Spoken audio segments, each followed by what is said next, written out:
Hi, and welcome to another episode of Storytime with me, your host, Nathan. Today's story is the story of four friends who spent the day traveling around Paris. Let's dive right in, shall we? The adventure begins early in the morning as our four weary travelers set out on the metro to their first destination, the Gare de Lyon station. It was there where they would leave all their knickknacks and their doodads for the day. From there, it was a hop, skip, and a jump on the metro to the renowned Arc de Triomphe.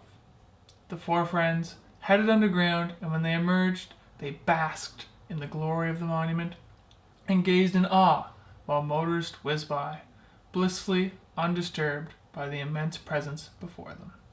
The detail, the individuality, the design. It was almost a sensory overload. A flame burned brightly in the midday sun to commemorate those lost in battle. Finally, one last gaze upon the symbol of triumph, and it was time to leave. The journey continued on the famous Champs-Élysées, where stores were scattered throughout. Many merchants could be seen here. The sights and sounds were consumed and absorbed, like sun on a new flower's leaf. The friends wistfully journeyed onward to their next destination, the magnificent Louvre.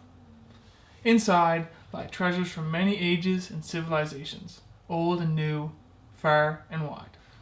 The quartet soaked in every moment, pausing often to remember to look up, as the hidden surprises on the ceilings of the Louvre were in various rooms. Vast were the halls, filled with peasants of the earth from all corners. Works of majestic art lined the walls, as scenes of battle, triumph, and defeat were sketched on all the faces of those created. Big paintings, small paintings, medium paintings, they were all there. Some wide, some tall, some long. One stood out from them all, the Mona Lisa. Throngs of people flocked to her just to get a glimpse of her beauty. Many did not get to see the work from straight on. This is where we find the four friends, stuck among the fringes of the crowd, praying for a glimpse. But fear not, as there are other creations to see. Those from Africa, from tribal works to ivory art, various expressions and diversity could be seen in what people consider art. The friends even stumbled upon a very long-lost friend from the Easter Island. The friends then traveled to a faraway mystery land, a place called Egypt, where pharaohs were grand. Pyramids, sphinx, and sarcophagi, all strewn across the halls. Sphinx lined up in one single line, sarcophagi standing tall as they have over time. Down the friends descended to the pièce de résistance, a large sphinx that always draws a crowd. Back up top is where the compadres headed next. Upon the return to the surface, they noticed a sign stating that the grand opening had occurred before their time in 1993. After they sat and took in the crowd, admirers like themselves looking all around. And then they bid the Louvre au revoir. Until next time, they shouted as they headed for the door.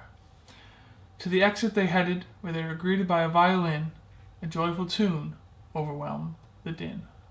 The friends' journey continued, train after train, until they found themselves at carriage 18. This would be their vessel, their new to and from, their escort to Marseille in the dying sun. The train was quite fast. It whizzed with a blur, until it reached Marseille, where the friends headed for the curb. Arrived they had, and now they were in search of their Airbnb that was to be their lurch. Awestruck by the new city and the pretty before them, they reached their destination and allowed it all to sink in. They needed a way to celebrate, they thought, and not after long they realized that they were on top of a small pizza shop. They ran for a slice so that could be described as delicious and nice. And the four amigos closed out their day with a flurry of munching, as this was the first food they had consumed since brunching. That was all for their day as the sky turned gray. Hopefully you enjoyed this story and cheer But that's all for now, so goodbye, my dears. Wow, what a story. I hope you enjoyed it. Tomorrow can always be better, and hope to see you there. Bye-bye.